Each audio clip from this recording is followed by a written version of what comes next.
আমার কাছে তো সাকিব ভাইয়ের মুভিটা তো অবভিয়াসলি সাকিব ভাইয়ের পরে তো সিয়ামেরটা ভালো ছিল। মোটামুটি আমার কাছে সবগুলো গল্পই ভালো ছিল, একটু ভেরিয়েশন ছিল এই আর কি। আমি যেটা বলতে চাচ্ছি যে প্রতিবার নতুন নতুন সিনেমা আসছে, পরিবর্তন সামনে এগোচ্ছে কিনা আমাদের সিনেমা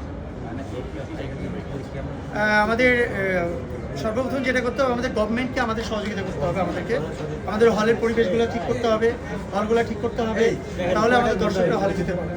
সো এই জায়গাটা যতক্ষণ না ঠিক হবে ততক্ষণ পর্যন্ত ছবি বানিয়েও কোনো লাভ হবে না। এই জায়গাটা আমাদের ইমপ্রুভ করতে হবে, এরপরে ভালো ছবি ভালো কন্টেন্ট সেটাকে আমরা সেদিকে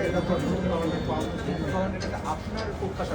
আমি আজ চলচ্চিত্র প্রেমী হিসাবে, চলচ্চিত্রের মানুষ হিসাবে আমি চাই চলচ্চিত্রের মানুষটা ভালো থাকুক, আমাদের জনসাধারণ ভালো থাকুক, আমাদের বাজারটা ভালো থাকুক, যাতে আপনারা আমার মতো সবাই বাজারে গিয়ে একটু শান্তিমতো বাজার করে আসতে পারি।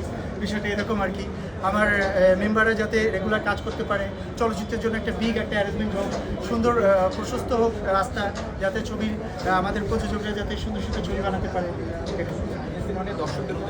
দর্শকদের উদ্দেশ্যে একটা কথা বলবো, আপনারা বাংলা চলচ্চিত্র দেবেন, বাংলা চলচ্চিত্রের পাশে থাকবেন।